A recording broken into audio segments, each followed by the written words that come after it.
Assalamualaikum, Khalis. Bismillah. Assalamualaikum. Waalaikumsalam, Ustaz. Ya, suara gimana? Suara? Oke. Alhamdulillah, Ustaz. Jelas. Bismillahirrahmanirrahim. Assalamualaikum warahmatullahi wabarakatuh. Waalaikumsalam warahmatullahi wabarakatuh. Alhamdulillahilladzi arsala rasulahu bil huda wa dinil haq liyudhhirahu 'ala dini kulli wa kafa billahi shahida. Asyhadu an la ilaha illallah wahdahu la syarika lahu wa asyhadu anna Muhammadan abduhu wa rasuluhu la nabiyya ba'dah. Allahumma salli wa sallim wa karim wa barik ala nabiyyina wa syafi'ina wa maulana wa qudwatina wa imamina Muhammad wa ala alihi wa sahbihi wa man tabi'ahum bi ihsanin ila yaumiddin, amma ba'du.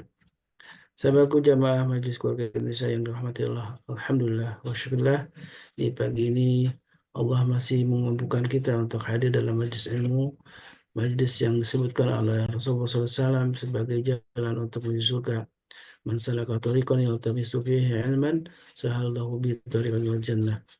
Dan ini sebuah kenikmatan yang harus kita syukuri karena tidak semua orang mampu hadir setiap pagi dalam majelis ilmu.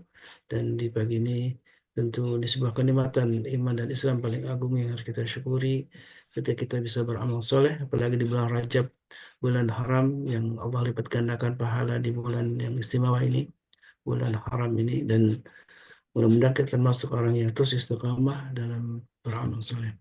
Salawat dan salam tentu senantiasa kita aturkan kepada baginda Rasulullah alaihissalam yang telah memberikan banyak teladan untuk kita, teladan yang begitu agung hingga kita menjadi umatnya yang kelak mudah-mudahan kita akan mendapatkan syafaat dari beliau. Amin Allahumma amin. Sahabatku yang Allah, di pagi ini di hari Sabtu ketiga sebagaimana biasa, alhamdulillah kita selalu didampingi oleh guru kita Ustaz Hasan Misri, Allah Ta'ala, yang setiap Sabtu menemani kita untuk memahami salah satu dari sunnah dari baginda Rasulullah, yaitu ruqyah syariah. Sebuah ruqyah adalah bacaan yang memang disunahkan oleh Rasulullah SAW untuk pengobatan rohani maupun jasmani. Dan inilah bagian dari apa yang eh, tentu warisan dari baginda Rasulullah yang harus kita jaga, harus kita sebarkan. Dan alhamdulillah kita belajar sudah beberapa eh, episode kita berguru kepada Ustaz Hasan Bisri tentang tema ruqyah syariah ini, dan kita akan lanjutkan sebuah tema tentang bagaimana agar anak-anak kita terjaga dari gangguan setan dari bangsa jin. Nah, ini sudah dibahas di pekan lalu ya. Ada doa-doa Ya, yang alhamdulillah sudah diajarkan oleh Rasulullah, bagaimana Nabi Ibrahim dan juga telah mencontohkan untuk meruqyah dua putranya ya, Ismail dan Ishak. Dan kemudian juga Rasulullah mendoakan dua cucunya Hasan Hussein dengan sebuah doa yang kemudian semua sudah dihafal ya, doa yang kita mohon kepada Allah dari gangguan setan, gangguan binatang buas, binatang Betul. ini ya, binatang yang bisa mematikan gitu, dan juga ain ya, ini yang juga nanti insya Allah akan dibahas secara khusus tentang ain.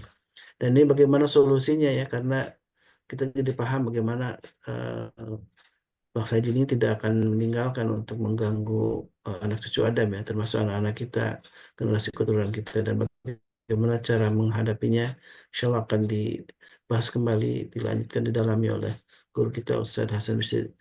Baik Ustaz, tafadhal masykurah untuk memulai ya, kajiannya. baik. Bismillahirrahmanirrahim. Assalamualaikum warahmatullahi Waalaikumsalam wabarakatuh. warahmatullahi wabarakatuh. Waalaikumsalam warahmatullahi wabarakatuh. Alhamdulillah. Alhamdulillahilladzi hadana li hadza wa ma kunna linahtadiya laula an hadana Allah.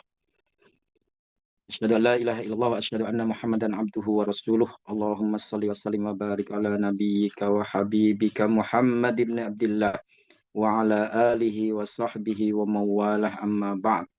Ya ayyuhalladzina amanu taqullaha haqqa tuqatih wa la tamutunna illa wa antum muslimun. Hadirin jamaah rahmakumullah, para anggota keluarga Indonesia dan juga kaum muslimin lainnya.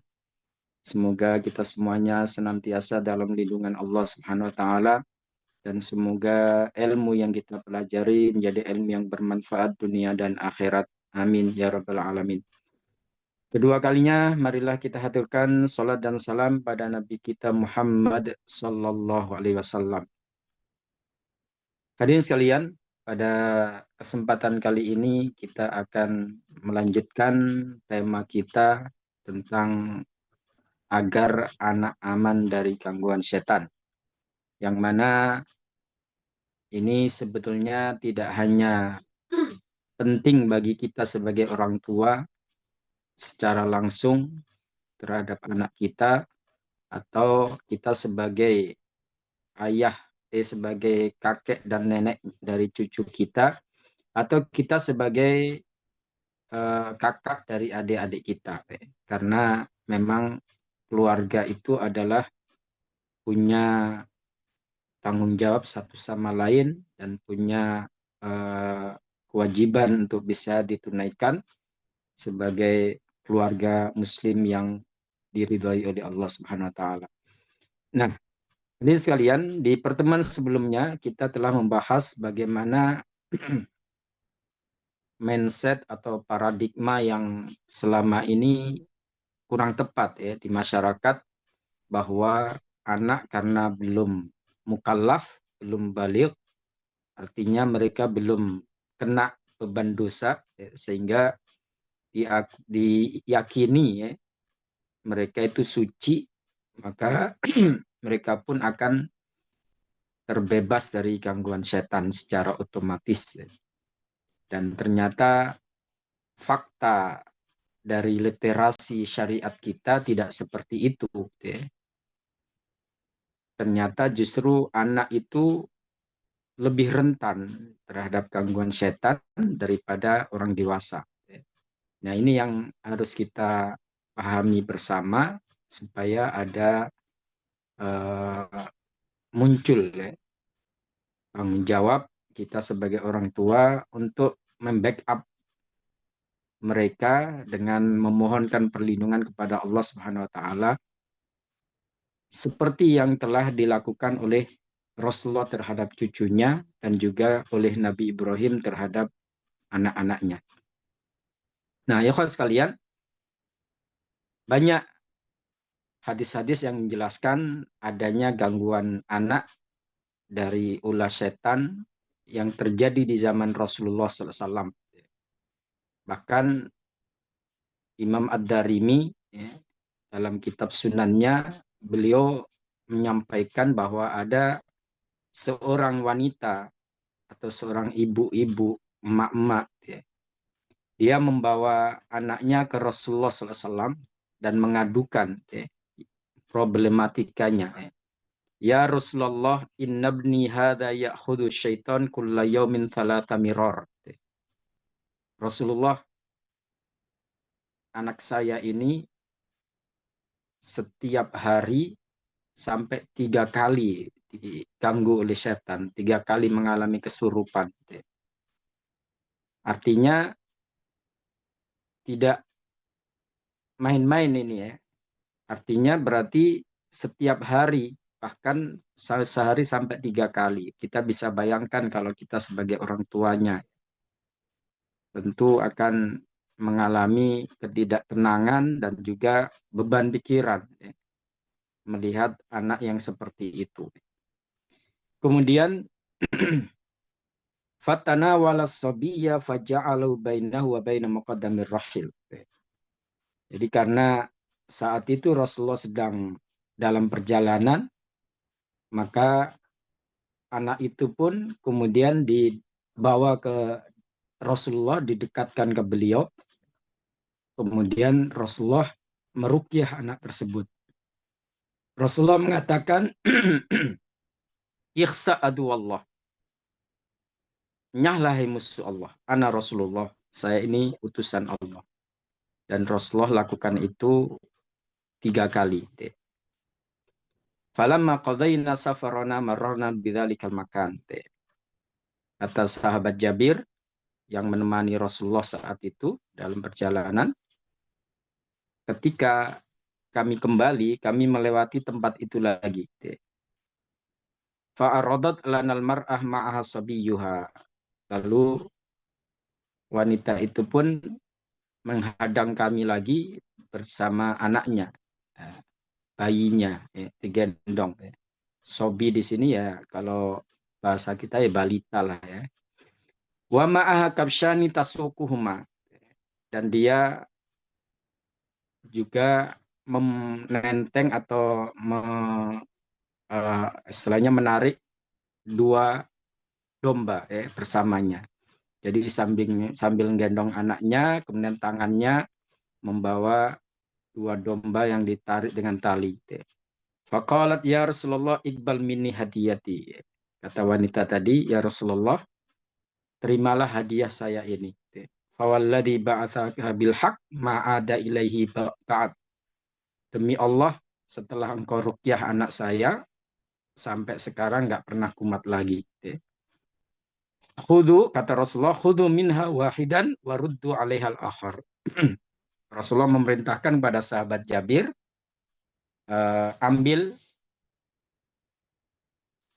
satu aja kambing itu atau domba itu dan kembalikan yang satunya. Atau Rasulullah hanya mengambil 1 domba saja. Dari hadis ini, jamaah sekalian, kita nggak ragu lagi bahwa memang tidak ada jaminan anak kita pasti aman dari gangguan setan gara-gara masih kecil atau masih belum balik, masih belum menanggung beban dosa. Ternyata banyak fakta justru menguatkan teori bahwa anak justru lebih rentan gangguan setan daripada yang dewasa. Nah, dari situlah syariat kita memberikan kepada kita panduan-panduan bagaimana supaya kita sebagai orang tua ikut serta, ikut andil untuk melindungi anak-anak kita dengan apa yang sudah diperintahkan oleh Rasulullah Sallallahu Alaihi Wasallam. Nah, keluarga Indonesia yang berbahagia dan kaum muslimin rahimakumullah, ada beberapa langkah dan ini merupakan tindakan preventif tindakan preventif untuk memprotek, untuk melindungi anak-anak kita. Dan tentu kita sebagai orang tua yang punya andil dalam hal ini untuk melakukan kiat-kiat atau langkah-langkah sebagaimana berikut. Pertama, berdoa saat berhubungan suami istri. Ternyata ini bukan hal yang nggak penting ya, tapi justru ini suatu yang sangat penting. Bagaimana supaya ini untuk masa depan keturunan kita atau anak kita.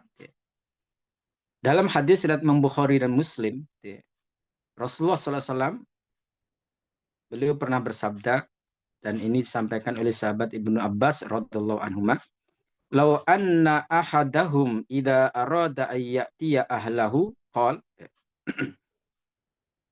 Jika di antara kalian, di antara mereka ketika mendatangi istrinya, kemudian maksudnya mendatangi di sini adalah menggauli atau berhubungan badan kemudian membaca bismillah Allahumma jannibna syaitan wa jannibis syaitana ma razaqtana. Jadi kalau versi riwayat ini ada permulaan yaitu dengan membaca bismillah. Tidak langsung berdoa Allahumma jannibna syaitan tapi membaca bismillah Allahumma jannibna syaitan wa jannibis syaitana ma razaqtana. Yang menarik hadirin sekalian, di hadis selanjutnya atau di kalimat selanjutnya Rasulullah mengatakan fa innahu yuqaddar bainahuma waladun fi dzalik. Kalau dari hubungan itu Allah takdirkan ada anak turunan, lam yadurrahu syaitonun abada. Tuh dahsyat ya. setan tidak akan bisa membahayakannya selama-lamanya. Ini kita garis bawahi, abada. Lam yadurrahu syaitonun abada. Jadi kelihatannya sepele, tapi ternyata impact-nya itu ke depan. Bagaimana ketika Allah memberikan amanah kepada kita seorang anak, anak itu akan dilindungi oleh Allah Subhanahu wa taala dan setan tidak akan bisa membahayakannya selama-lamanya. Artinya selama masih hidup. Kemudian di dalam hadis yang lain, hadis riwayat Imam Bukhari, kalau tadi Bukhari dan Muslim, ini Imam Bukhari, beliau menyampaikan bahwa Rasulullah SAW bersabda, "Lau anna ahadakum idza ata ahlahu." Kalau di antara kalian mendatangi istrinya atau menggauli istrinya, lalu membaca Allahumma jannibni syaitan. Nah, ini nggak ada kalimat bismillahnya. Kalau yang tadi didahului dengan bismillah, boleh. Ini hadisnya sahih juga. Allahumma jannibni syaitan wa jannibis syaitan ma razaqtani. Kalau tadi kan Allahumma jannibna syaitan wa jannibis syaitan ma razaqtana. Boleh. Kami berarti suami istri. Kalau ini berarti ayah atau ibu atau suami atau istri ya. Allahumma jannibni syaitan wa jannibis syaitan ma razaqtani. Kemudian kata Rasulullah, fa in kana bainahuma waladun. Jika dari hubungan keduanya itu Allah karuniakan anak, lam yadurru syaitan. Setan tidak akan membahayakannya, walam yusallit alaihi. Nah, di sini ada tambahan walam yusallit alaihi. Setan tidak akan merasukinya, menguasainya. Ini luar biasa hadirin sekalian. Bagaimana suatu yang simple, yang apa istilahnya sederhana, sederhana tapi impact-nya itu yang luar biasa, yang dahsyat. Dan ini ternyata untuk masa depan anak kita. Bisa jadi anak-anak yang saat ini sering kesurupan atau sering mengalami gangguan, itu akibat keteledoran orang tuanya. Saat melakukan hubungan suami istri, karena mungkin sudah larut dalam syahwat, sehingga lupa untuk membaca doa tersebut. Makanya walaupun sebetulnya ini lebih kepada ayah ya sebagai tanggung jawab dalam rumah tangga, tapi istri juga ikut berperan. Paling enggak ya mengingatkan suaminya, sudah berdoa belum, sudah baca belum. Itu untuk diingatkan seperti itu, kadang-kadang karena saking nafsunya bisa jadi hal seperti itu lupa dari ingatannya. Kemudian Imam Nawawi rahimahullah dalam kitab Syarah Sahih Muslim, beliau memberikan penjelasan terkait hadis tadi. Qila al-murad bi annahu la yadurruhu. Yang dimaksud bahwa setan tidak akan membahayakannya, kata Imam Nawawi, annahu la yasra'u syaitan. Setan tidak akan merasukinya.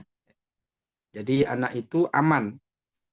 Tidak akan mengalami kesurupan seperti yang dikisahkan dalam hadis tadi. Wa qila yat'anu fi syaitan inda wiladatihi. Tapi ada juga ulama yang menjelaskan bahwa dengan doa tersebut ketika anak itu lahir, dia tidak akan ditusuk oleh setan dengan jarinya. Dan hadis ditusuknya setan ini sahih, ditusuknya bayi oleh setan ketika lahir itu memang dijelaskan dalam riwayat Imam Bukhari dan Muslim. Kemudian Imam Nawawi memberikan catatan, walam yahmilhu ahadun alal umum fi jami'id darar wal waswasa wal ighwa.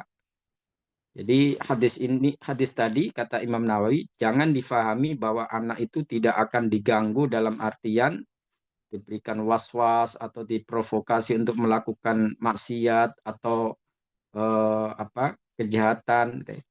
Itu bukan itu maksudnya. Jadi kalau hal itu semua orang memang jadi target setan. Tapi kesurupan itu enggak akan terjadi pada anak yang sudah didahului dengan doa saat proses berhubungan tadi. Jadi bukan berarti anak itu maksum, terjaga dari dosa, enggak.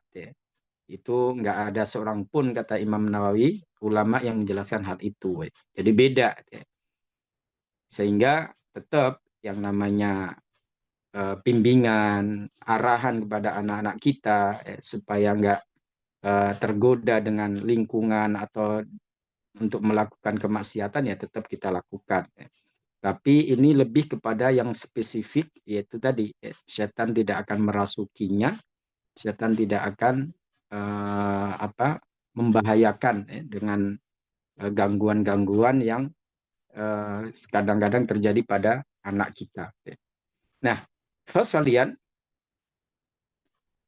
Imam Ibnu Hajar dalam kitab Fathul Bari juz 14 halaman 444, beliau mengatakan yang dimaksud lam yadurrohu, bahwa dia tidak akan setan tidak akan membahayakannya, bimusyarakati abi fi jima'i ummihi.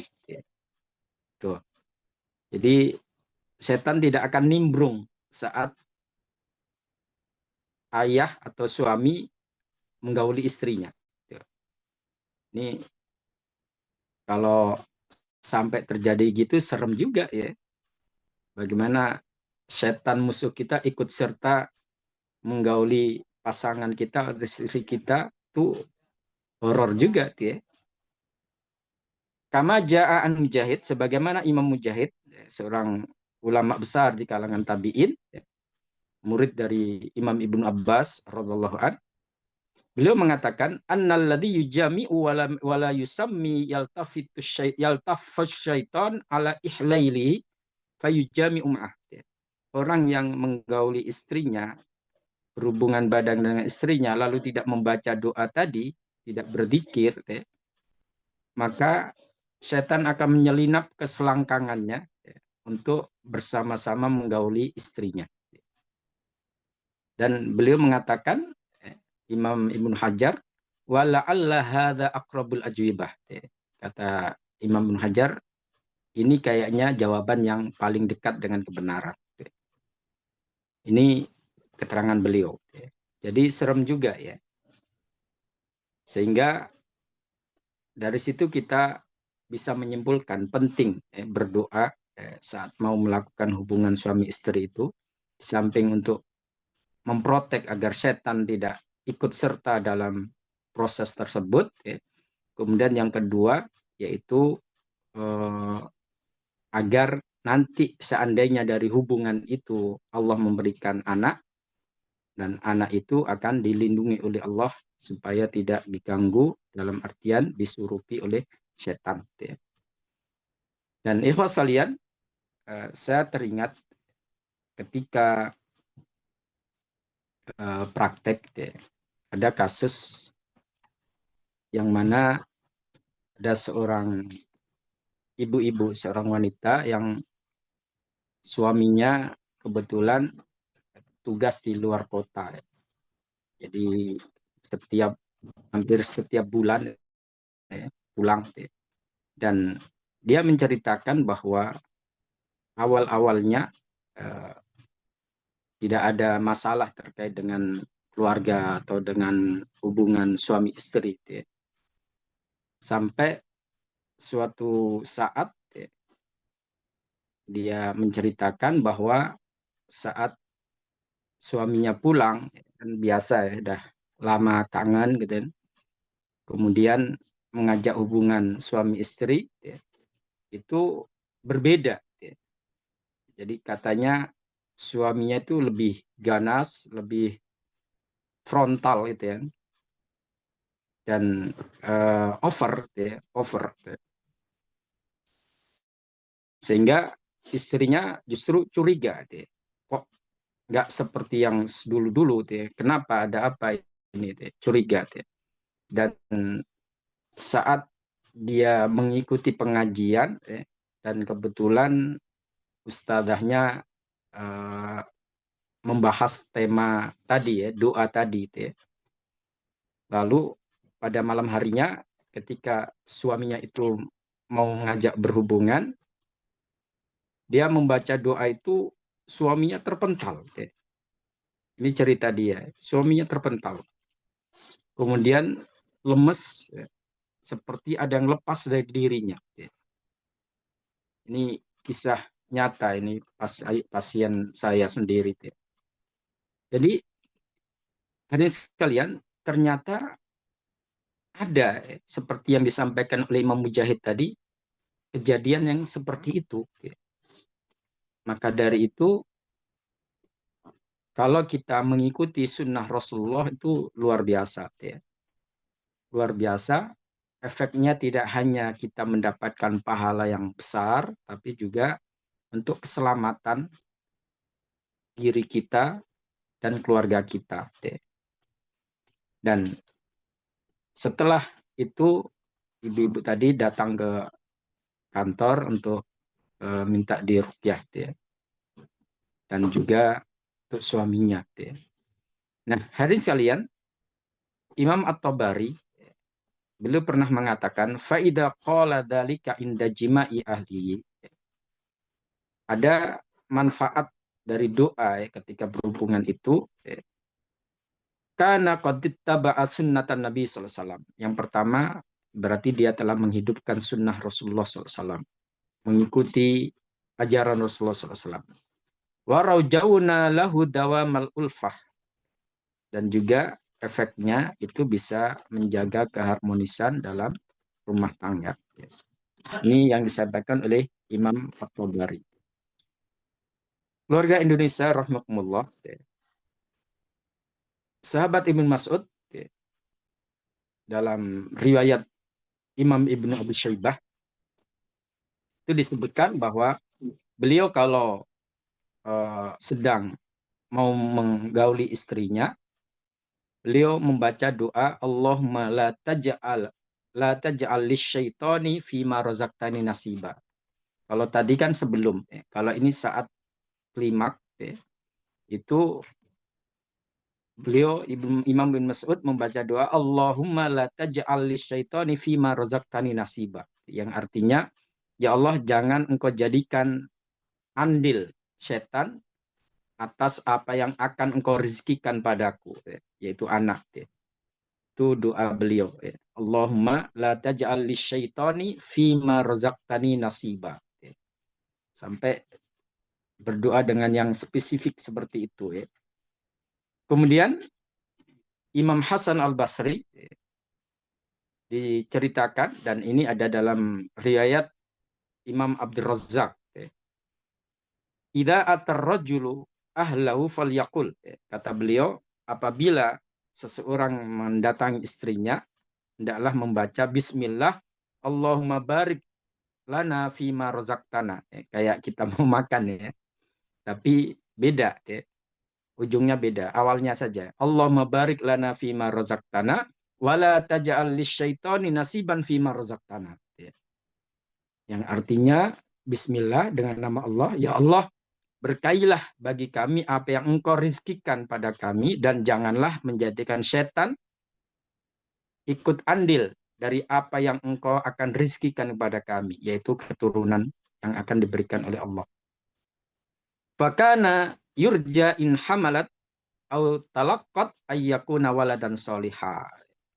Dari doa tersebut, kata Imam Hasan Al-Basri, jika memang Allah memberikan karunia anak, maka anaknya akan menjadi anak yang soleh atau solihah. Itu penjelasannya seperti itu.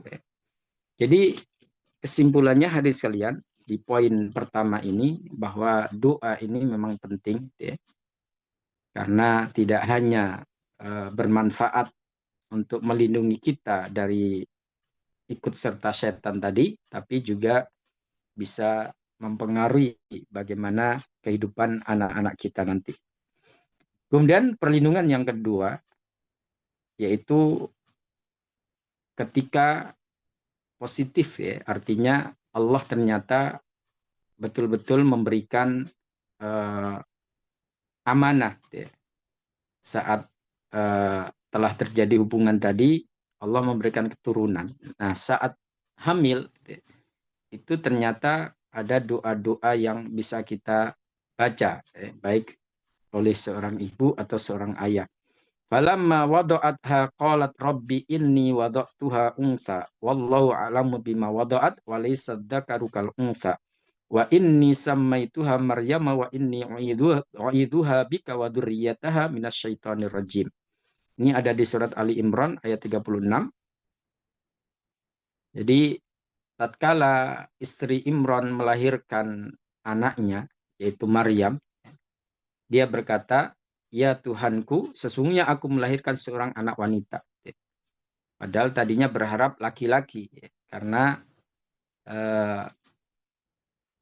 istri Imran ini yang bernama Hanah binti Qa'ud, beliau punya keinginan, punya nadar, kalau punya anak akan semacam dihibahkan ke Masjidil Aqsa. Jadi punya nadar kalau anak dia akan menjadi marbot atau penjaga Masjidil Aqsa. Dan ternyata ketika lahir bukan laki-laki tapi perempuan, lalu diberi nama Maryam. Dan di situ ada doa yang dibacakan oleh Hanah binti Qa'ud, yaitu ibunya Maryam, "Wa'iduha bika wa dzurriyyataha minasyaitonir rajim." Aku mohon perlindungan untuknya kepadamu ya Allah dan juga keturunannya dari gangguan setan yang terkutuk. Artinya kalau kita memahami bahwa anak itu akan diganggu oleh setan ketika sudah usia balik atau dewasa, yaitu berarti tidak tepat. Ternyata begitu lahir pun itu sudah menjadi sasaran mereka, sudah menjadi objek gangguan mereka. Kemudian karena doa tadi yang dilakukan oleh ibunya Maryam ketika hamil Maryam atau melahirkan Maryam, di sini disebutkan, kullu bani Adam yat'anu syaitanu fi jambahi bi isba'ihi hina yuladu ghaira Isa bin Maryam dhahaba yat'anu fata'ana fil hijab. Jadi berkat rajinnya doa Ibu Maryam saat Maryam masih di kandungan dan juga saat dilahirkan, itu ketika Maryam lahir, kata Rasulullah, dia selamat dari tusukan setan.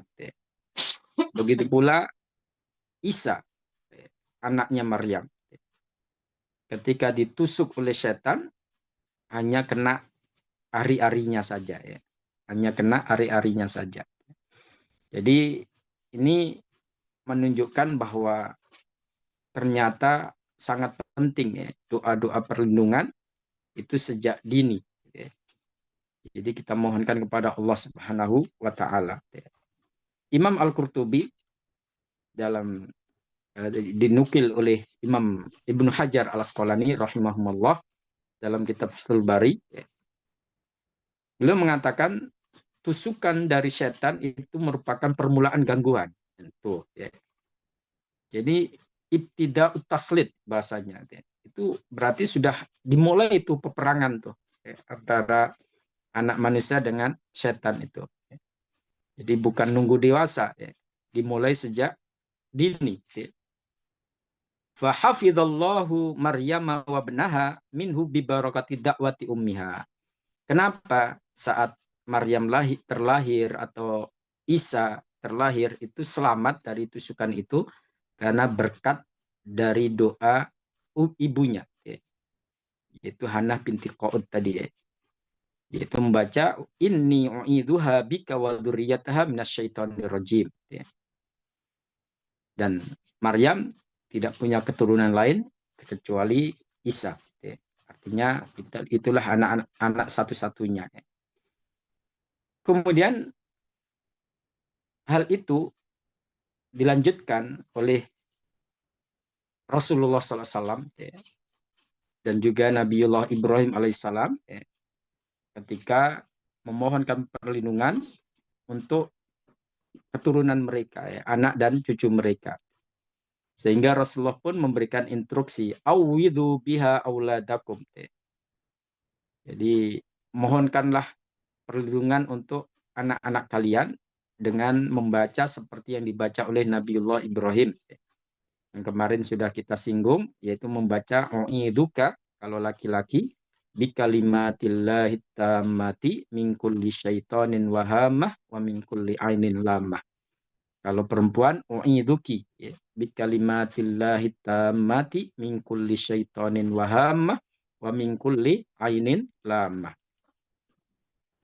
Dan hadirin sekalian, yang ketiga, masih ingat ya, yang pertama berdoa tadi, yang kedua ketika masih di dalam kandungan atau saat melahirkan itu langsung kita mohonkan perlindungan kepada Allah. Kemudian yang ketiga, lantunan, adzan ketika bayi terlahir. Jadi prosesnya ini punya tahapan ya. Jadi saat proses perhubungan, kemudian saat di kandungan, kemudian setelah itu saat terlahirkan. Itu sudah ada step-stepnya. Nah, yang ketiga saat terlahir, ini ada hadis dari Imam Tirmidzi yang diriwayatkan dari Abu Rafi radhiyallahu an, ra'aitu Rasulullah sallallahu alaihi wasallam adzana fi udunil Hasan ibni Ali hina waladatuhu Fatimah bis shalah. Kata Abu Rafi radhiyallahu an, saya melihat langsung bagaimana Rasulullah melantunkan adzan di telinga Hasan bin Ali ketika dilahirkan oleh ibunya yaitu Fatimah dengan adzan salat. Ya, dengan adzan salat. Artinya adzannya nggak beda dengan adzan salat, sama. Hadis ini kata Imam Tirmidzi hasan sahih. Walaupun ada ulama yang mendoifkannya. Tadinya Syekh Al-Albani menhasankan hadis ini, lalu beliau mendoifkannya. Dan hadis kalian, sehingga ada beberapa orang yang tidak mau menggunakan cara ini, bahkan mengatakan bahwa ini bid'ah, karena hadis-hadisnya yang menjelaskan itu nggak sahih.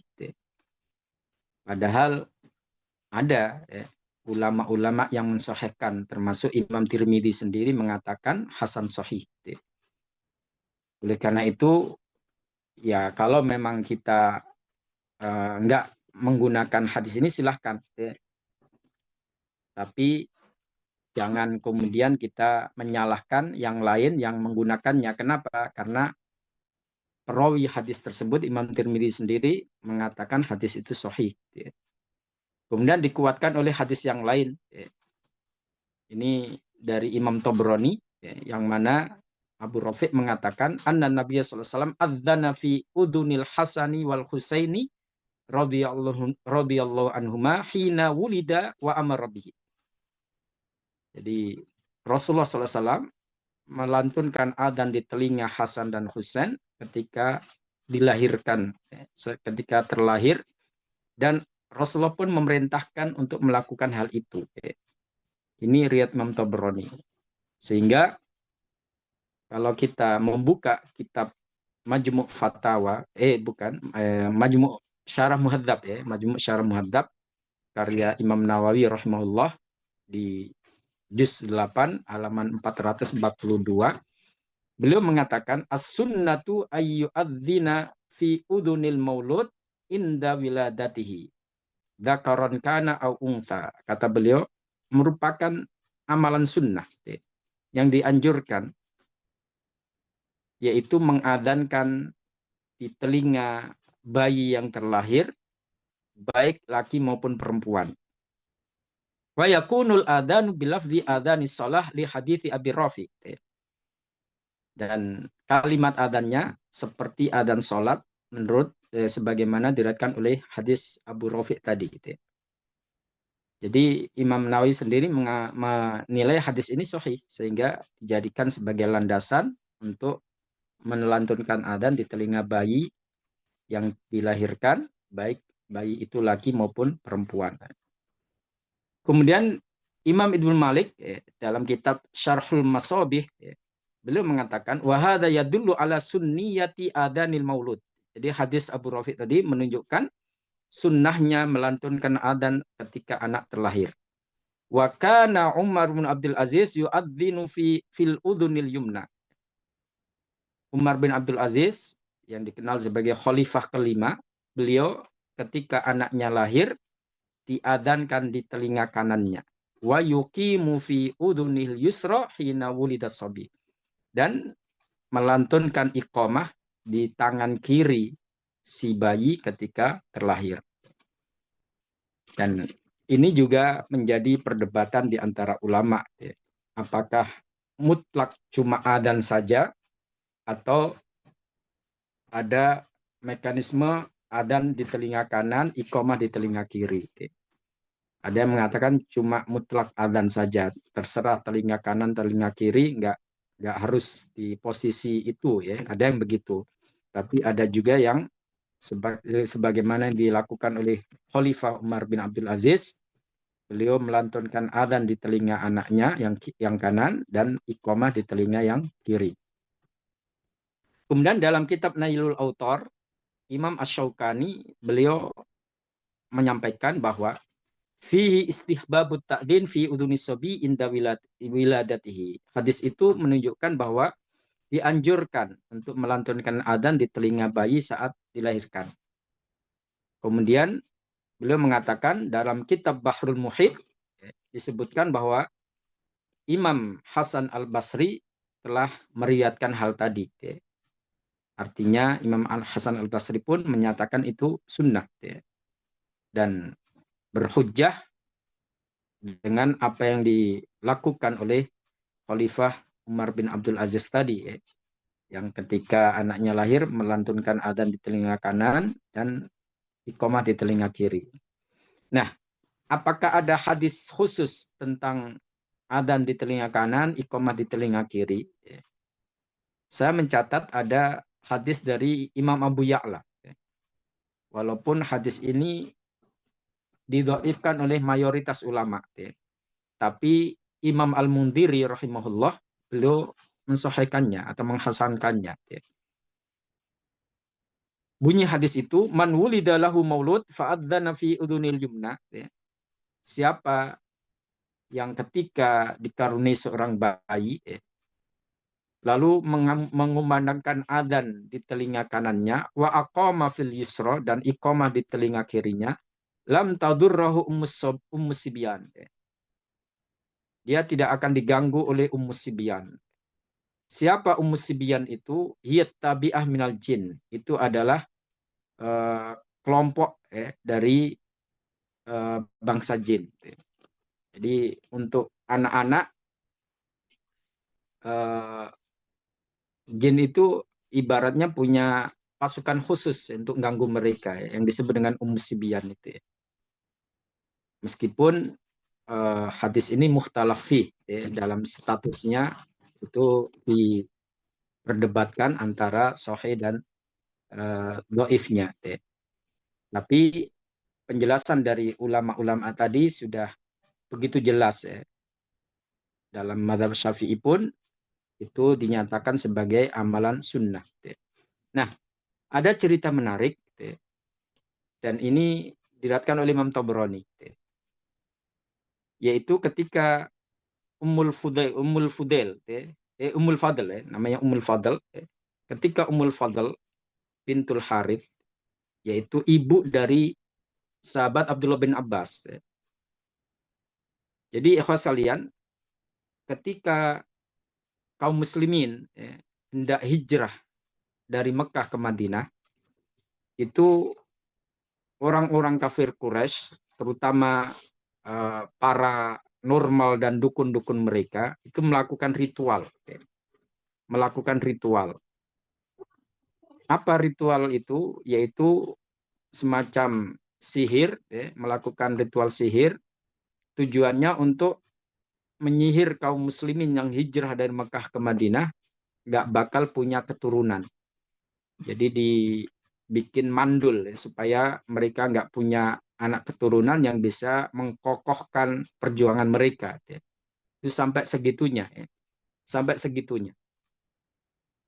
Dan ini tercatat dalam kitab-kitab sirah. Ya. Bahwa ritual itu bukan isapan jempol. Ya. Jadi kaum muslimin, terutama kaum wanita yang hijrah dari Makkah ke Madinah, itu diritualin supaya nanti di Madinah mereka nggak bisa punya keturunan. Nah, Ummul Fadl, beliau cerita, radhiyallahu anha, marartu bin Nabi sallallahu alaihi wasallam wa huwa jalisun bil hajar. Jadi saya pernah ketika berjalan itu berpapasan dengan Rasulullah, saat itu Rasulullah sedang duduk di atas batu. Tiba-tiba Rasulullah mengatakan, ya Ummul Fadl, wahai Ummul Fadl. Rasulullah menyapa Ummul Fadl. Lalu disaut oleh Ummul Fadl, labbaika ya Rasulullah. Ya wahai Rasulullah. Tiba-tiba Rasulullah mengatakan, innaki hamilun bi ghulam. Kamu lagi hamil. Ummul Fadl sendiri kaget. Kaget. Ya Rasulullah, wa kaifa qad tahalafat Quraisy alla ya'tun nisa. Rasulullah, bagaimana saya hamil? Kan mereka sudah melakukan ritual dahsyat untuk supaya siapapun yang hijrah ke Madinah nggak bakal punya anak. Lalu kata Rasulullah, huwa ma aqulu laki. Faktanya seperti yang aku katakan. Jadi Ummul Fadl sendiri nggak nyadar kalau dia sedang hamil gitu ya. Rasulullah memberitahu itu. Dulu kan belum ada tes spek ya, belum ada alat untuk ngecek itu ya. Kemudian Rasulullah mengatakan, faida wada'tihi fa'tini bihi. Kalau nanti kamu melahirkan, bawa bayimu padaku. Jadi itu pesan Rasulullah pada Ummul Fadl yang surprise bagi dia. Kok saya hamil ya? Dan ternyata betul. Makin lama makin membesar perutnya itu. Lalu ketika melahirkan, beliau membawa bayinya ke Rasulullah SAW. Fa'adzana fi udunihil yumna. Nah, di sini hadis ini menguatkan yang tadi ya. Rasulullah pun mengadzankan di telinga kanan bayi tersebut. Wa aqama fi udunil yusra, dan membaca iqamah di telinga kirinya. Wa alba'ahu min rikihi. Lalu Rasulullah melakukan teknik ya. Teknik itu kayak kita ngunyah kurma sampai lembut, kemudian kita oleskan di lidahnya si bayi itu ya. Wasammahu Abdullah. Lalu Rasulullah ngasih nama bayi tersebut dengan Abdullah, yang akhirnya menjadi ulama besar di kalangan para sahabat berkat doa Rasulullah tadi. Sehingga sahabat Ibnu Abbas ini dikenal sebagai the best-nya mufassir di kalangan sahabat ahli tafsir di kalangan sahabat.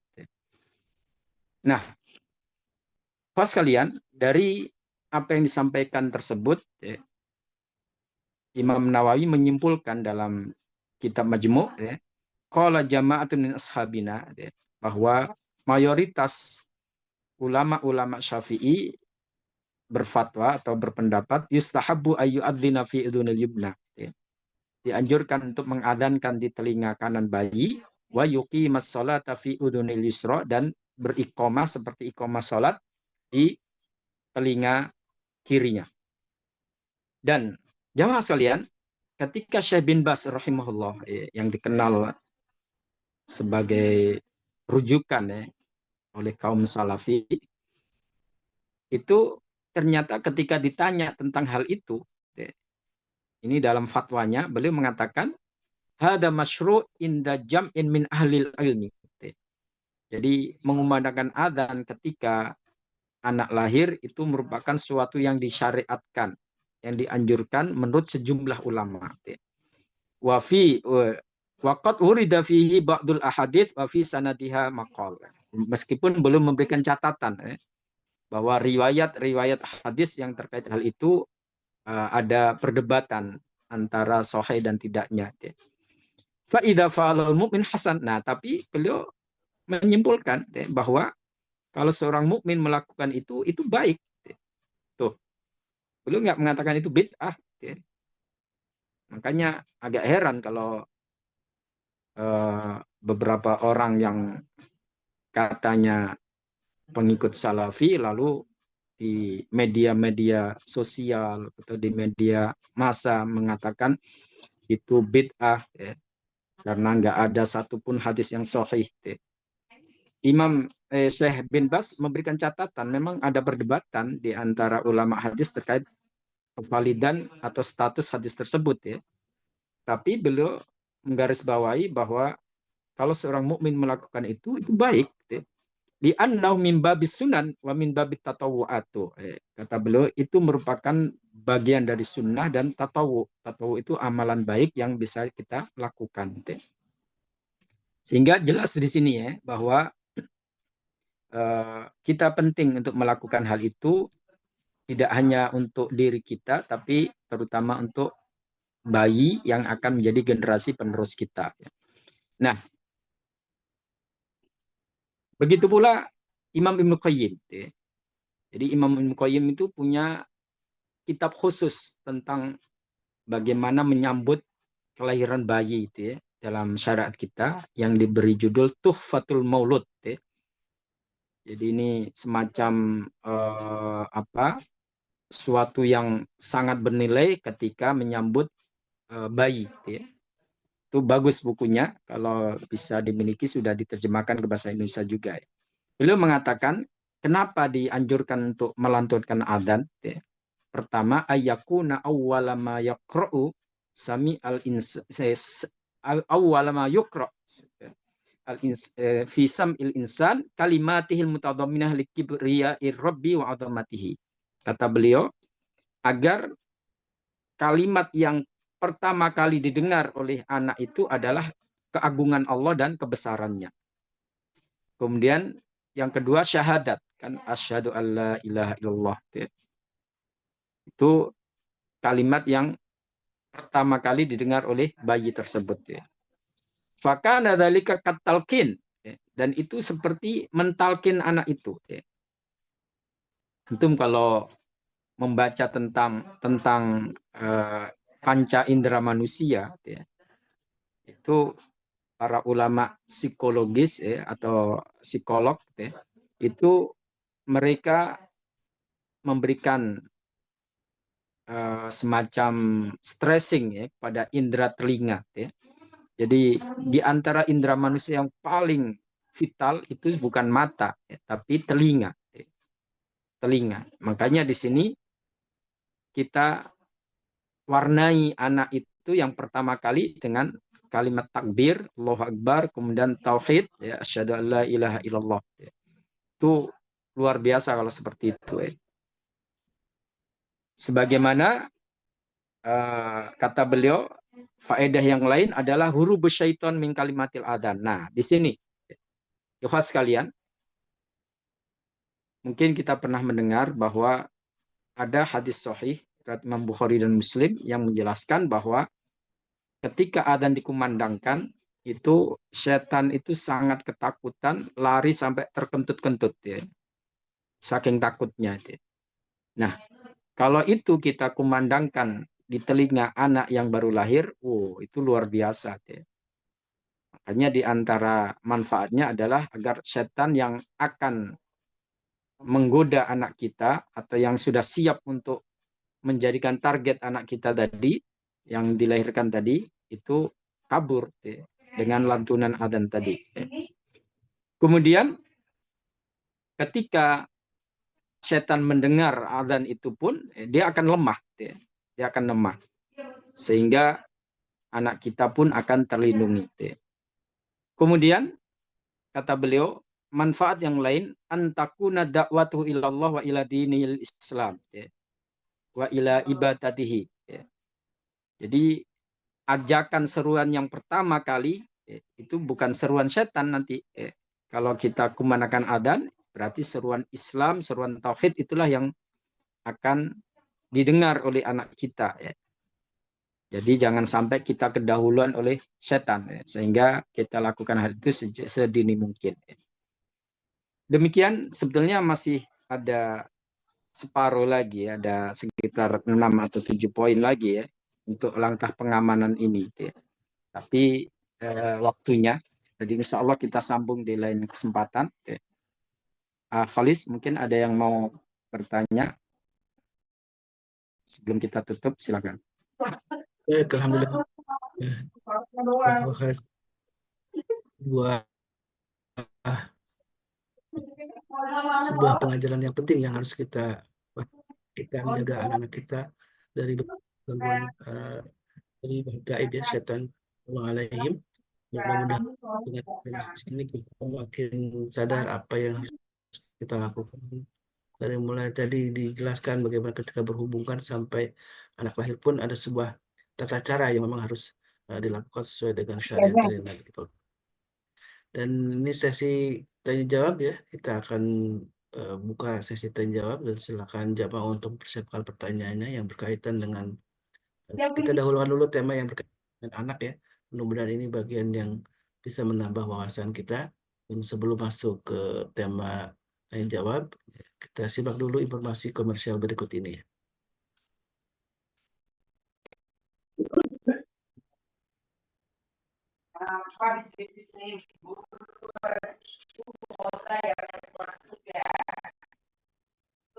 Himalaya Salt atau pink salt berasal dari batu gunung yang hanya asin tanpa mineral lain selain NaCl.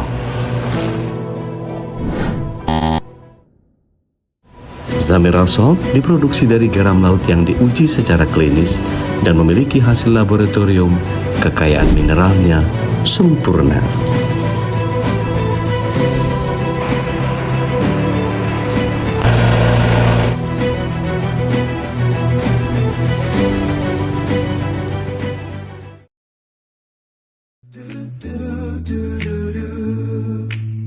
Di pagi hari matahari bersinar, ku hirup aroma manis yang segar. Oh Nuna Premium Palm Sugar, rindu rasa pahit tak tersisa. Di setiap teh, kopi dan sarapan. So, beli dulu. Oh Nuna manis, alhamdulillah. Assalamualaikum sahabat, Remember Kids kembali hadir dengan desain yang beragam. Tentunya tetap nyaman, simple, dan trendy. Dengan bahan katun combat 30S, sangat nyaman dipakai si kecil, baik untuk berpergian maupun bermain seharian. Yang berminat silahkan chat admin ya, ada harga khusus untuk pembelian minimal 3 pieces. PMP 812 dibuat dengan bahan-bahan segar pilihan, dilengkapi dengan kuah cuko khas Palembang, sungguh menambah kekayaan rasanya. Segera diorder, dijamin ketagihan. Tampil cantik dan tetap syar'i dengan brand Rayhan. Dibuat dari bahan ceruti baby doll, sangat nyaman dipakai sehari-hari dan membuat kesan elegan. Desainnya original dan anggun. Segera order dan pilih warna kesukaanmu.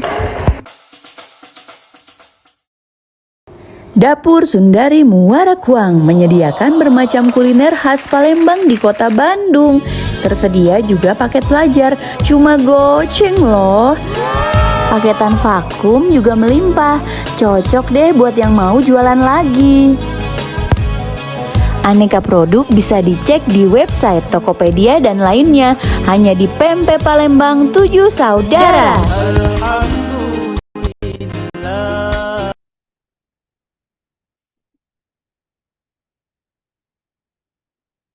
Baik.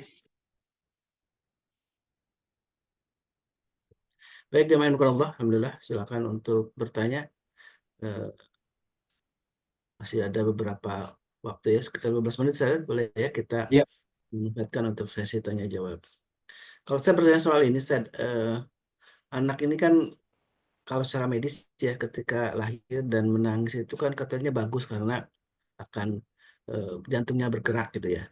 Nah, Ya, nangisnya ini apakah tadi memang secara fitrah gitu ya, memang menangis dan itu adalah kebaikan untuk dia atau memang tadi karena ada tusukan setan ini bagaimana mengkompromikan antara hadis Nabi dengan penjelasan ilmu medis gitu ya, Ustaz ya. ya, baik. Bismillah, alhamdulillah. Sebetulnya nggak ada kontradiksi antara itu ya. Karena di dalam medis pun nggak disebutkan kenapa anak itu teriak atau ketika dilahirkan itu semacam mengeluarkan suara jeritan gitu ya, atau menangis tadi ya. Tapi syariat menjelaskan sebabnya gitu ya. Syariat menjelaskan sebabnya. Kalau medis kan setelah hal itu terjadi ketika ternyata bayi itu bisa keluar suara berarti normal kan gitu ya. Itu hanya hasil ya, istilahnya menanggapi hasil bahwa kondisi itu menunjukkan anak itu normal ya. Nggak bisu atau nggak ada kelainan genetika terutama terkait dengan jantungnya. Jadi sebenarnya nggak ada kontradiksi kalau menurut saya, itu informasi gaib yang disampaikan oleh Rasulullah SAW dan kemudian ternyata memang faktanya rata-rata bayi yang lahir itu mengeluarkan suara ketika itu teriak atau nangis tadi ya, ketika dilahirkan. Dan kata dokter yaitu menunjukkan bahwa anak itu sehat atau ini kaitannya dengan fisik ya. Sementara kita nggak tahu terkait non fisiknya karena itu suatu yang gaib. Sehingga di sini kita kembalikan kepada syariat kita ya. Ketika Rasulullah menyatakan hal seperti itu berarti sebab membuat dia ngejerit tadi itu karena memang ada gangguan setan yang dilakukan saat dia dilahirkan. Wallahu a'lam. Baik, silakan jemaah. Ada yang ingin bertanya? Kalau di chat saya baca ada yang bertanya soal ini, soal ruqyah ini yang hadis yang menyatakan orang yang meminta ruqyah ini saja, yang tidak akan termasuk golongan orang yang masuk surga tanpa hisab ini kan seringkali ditanyakan ini. Saya mungkin sedikit Iya. pernah juga ditanyakan ketika Jadi Ustaz. yang banyak sekali ya, hadis seperti ini, pertanyaan seperti ini terkait hadis tadi ya. Jadi ikhwas sekalian, yang perlu kita fahami adalah yang pertama, ruqyah itu ada yang syariah, ada yang tidak syariah. Itu yang harus kita ketahui, gitu ya. Mana yang syariah, mana yang tidak. Gitu ya. Karena kalau tidak syariah ya pasti karena itu dilarang dalam syariat, kita pasti ketika kita tetap melakukan ya ada punishment dalam syariat ya. Ada punishmentnya ya. Tapi kalau itu sesuai syariat nggak ada masalah ya. Kita tahu para sahabat pun tadi sudah kita singgung ya, itu minta kepada Rasulullah untuk meruqyah anaknya.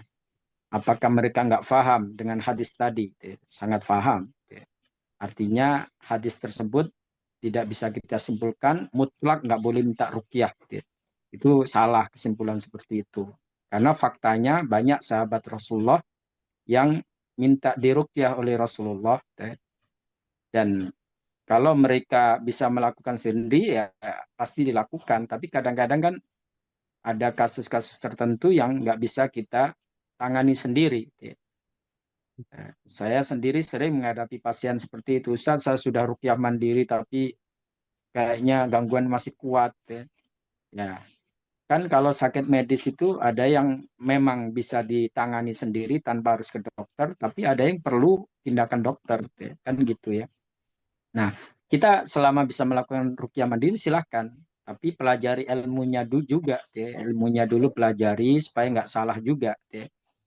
Kemudian baru kita lakukan. Tapi kalau kita nggak ngerti sama sekali ya kita minta bantuan orang lain, ya kayak kita pergi ke dokter kan nggak dilarang, kan aneh ya. Kalau kita mengatakan minta diruqyah nggak boleh, sementara ke dokter apa itu tujuannya? Kan minta diobati juga.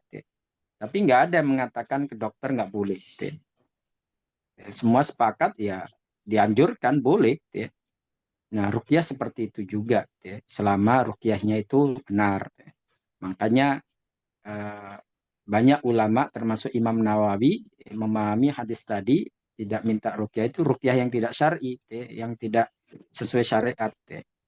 Kemudian fakta juga Rasulullah menyuruh sahabatnya untuk minta diruqyah anaknya. Kemarin sudah kita sampaikan ya. Asma binti Umais, anaknya itu kurus-kurus walaupun istilahnya gizinya sudah terpenuhi tapi kurus-kurus ya. Ternyata kena ain. Rasulullah memerintahkan ibunya supaya minta ruqyah untuk anaknya itu. Kan nggak mungkin Rasulullah menjerumuskan sahabatnya untuk minta ruqyah agar dia nanti tidak masuk surga, kan itu pemahaman yang sangat fatal ya, yang keliru lah ya. Kemudian Rasulullah juga pernah memerintahkan Aisyah untuk minta diruqyah. Ya. Artinya itu perintah dari Rasulullah, berarti nggak mungkin Rasulullah menjerumuskan istrinya sendiri. Ya. Kemudian selanjutnya, ikhwah sekalian, kita tahu bahwa Rasulullah juga pernah diruqyah oleh malaikat Jibril. Ya. Artinya di sini kalau memang itu bisa kita lakukan sendiri ya kita lakukan. Tapi kalau kita belum ngerti, kalau mau cari peruqyah, pastikan peruqyah itu memang syariah, ya. Jangan sampai sembarangan, ya. Karena banyak kaum muslimin tertipu, ya. Apalagi di era media seperti ini banyak sekali ya peruqyah-peruqyah yang tampil di media sosial atau media massa, tapi kita nggak tahu itu syariah atau tidak. Ya. Itu yang perlu difahami. Ya. Jadi bukan masalah minta ruqyahnya, tapi di sini lebih kepada ruqyah yang kita akan minta itu apakah syariah atau tidak. Kemudian yang kedua, niat kita. Ya, memang jangan sampai salah niat. Ya. Kita nggak boleh bertawakalnya kepada ustadz yang meruqyah, seperti juga kita nggak boleh bertawakal ke dokter. Ya. Itu hanya upaya kita untuk melakukan, ya. Sementara penyembuh kita adalah Allah Subhanahu wa Ta'ala. Demikian. Dan kalau para peruqyah yang tergabung di Asosiasi Ruqyah Syariah atau ARSY itu malah ada sertifikatnya Ustaz ya? Ya, betul. Jadi Khusus kita sudah siapkan aplikasi Guruqyah ya. Silakan nanti di-download di Play Store ya. di Play Store ya. Tulis aja Guruqyah, itu nanti akan muncul. Nah, itu insya Allah anggota-anggota yang kita masukkan ke aplikasi tersebut sudah melalui sertifikasi ruqyah ya. Sudah ada ujiannya. Jadi nggak semua peruqyah bisa masuk situ. Ya. Demikian. Silakan Bunda Nadia. Assalamualaikum warahmatullahi wabarakatuh. Waalaikumsalam warahmatullahi wabarakatuh. Ustadz, perihal azan dan iqomah ini, apakah boleh dikumandangkan oleh ahwat ketika tidak ada ihwan? Dan kemudian misalnya ketika anak bertumbuh balita dan orang tuanya agak ragu apakah sudah diazankan atau belum, boleh nggak diazankan ulang? Gitu Ustadz. Iya. Terima kasih. Baik, terima kasih.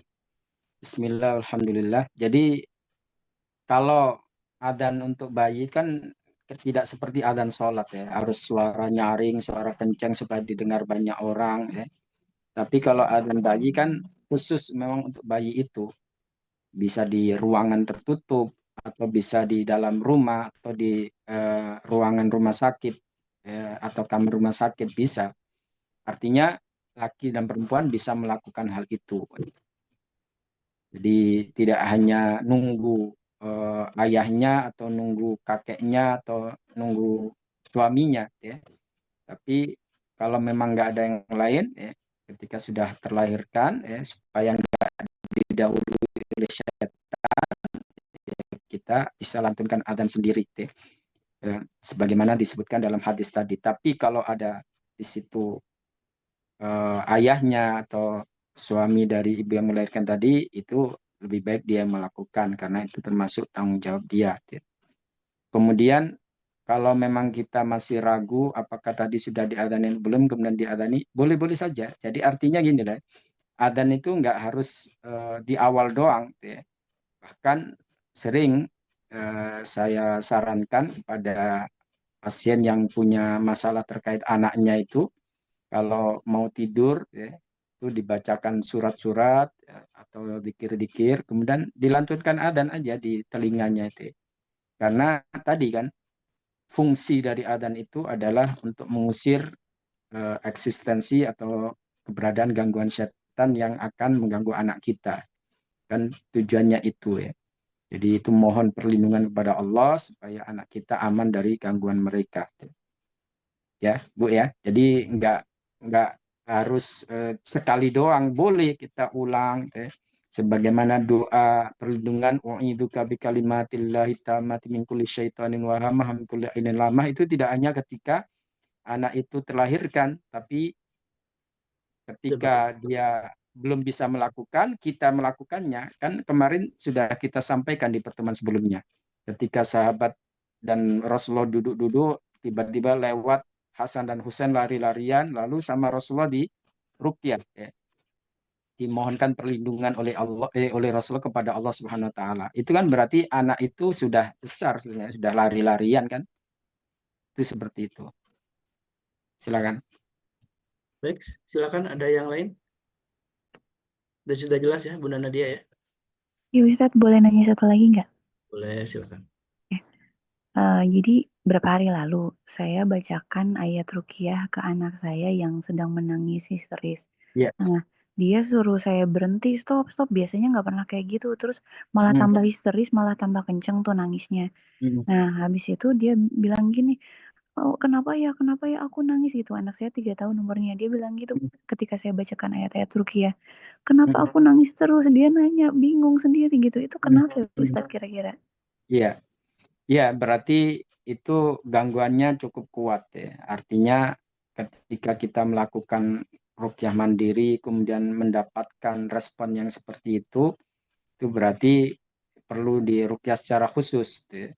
Atau kalau untuk langkah preventifnya, antisipatifnya itu, kalau dia bilang seperti itu, ibu cukup bacakan aja di air ya, nggak usah di depan anaknya, dibacakan ruqyah di air ya.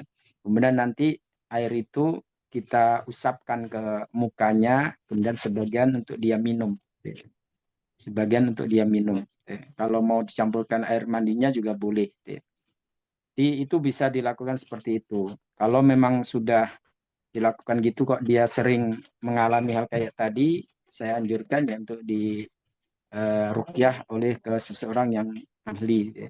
Kadang-kadang begitu Bu ya, karena gangguan itu cukup kuat, itu perlu ditangani secara khusus. Demikian. Baik Ustadz, jazakallahu khairan. Iya. Silakan, masih ada satu lagi. Saya buka pertanyaan ya sebelum tutup. Karena penting sekali ini untuk penjagaan anak-anak kita ya. Dan kalau di masjid saat ini memang anak-anak suka ramai gitu ya, mengganggu kadang-kadang setelah takbir sholat kemudian masih berlari-larian sambil mungkin malah ngobrolnya kencang gitu.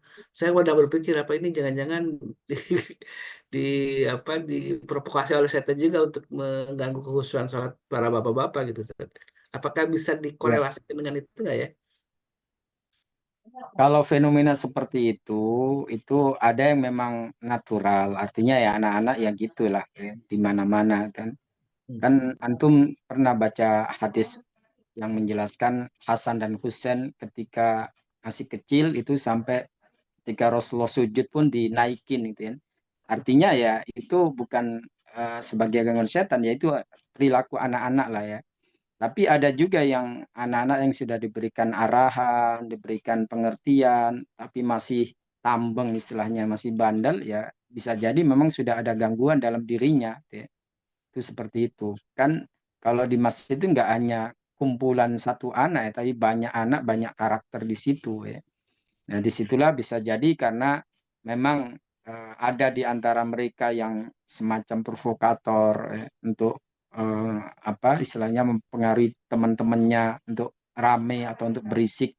Itu karena anak tersebut memang ada gangguan di situ. Ya. Atau memang itu suatu hal yang lumrah, yang wajar anak-anak ya. Ya perlu kita bimbing, ya perlu kita ingatkan jangan sampai kemudian karena kita nggak ingin rame, nggak ingin terganggu, lalu kita pulangkan mereka, kita larang ke masjid. Wah, itu nanti fatal itu ya. Ya kita bisa bayangkan ya, dulu ketika Hasan dan Husain sampai Rasulullah lama sujudnya karena istilahnya Rasulullah jadi kuda-kudaan mereka itu ya. Itu kalau kita ekstrim, wah kita gaplok aja tuh, kita usir kan gitu ya. Ya ternyata Rasulullah nggak seperti itu melakukannya ya. Jadi tetap ada pembinaan, ada pengarahan ya, supaya masjid kita nanti ada generasinya. Kalau sampai anak-anak takut ke masjid, wah repot banget itu nanti untuk regenerasinya.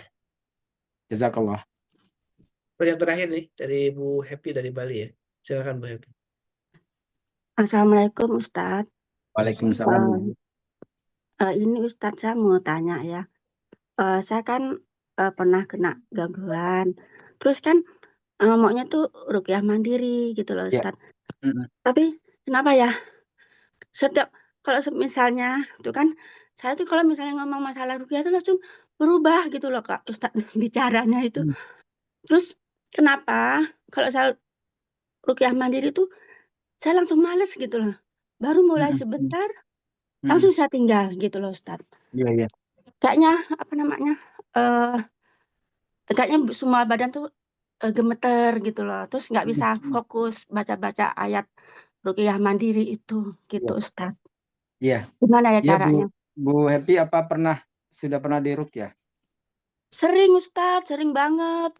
Karena Ada. dulu gini Ustadz, dulu saya waktu Ustadz. nikah itu nggak bisa nikah yang apa namanya, kena gangguannya tuh waktu nikah itu nggak bisa. Jadi saya nikah itu merem gitu loh, nggak ijab kabul tuh nggak bisa. Terus apa namanya, pokoknya sampai sekarang tuh apa namanya, harusnya harus cerai gitu loh. Tapi kok belum cerai-cerai juga gitu loh Ustadz. Apa namanya, saya juga pernah ruqyah juga dengan Ustadz Sahal. Kebetulan kan beliau ke Bali, waktu itu ke Bali ya. Terus udah dibuang apanya namanya, buhul-buhulnya gitu loh Ustadz. Tapi kok apa namanya, mungkin suami saya itu mungkin dia tuh apa namanya, entah dia kena gangguan juga, entah saya juga.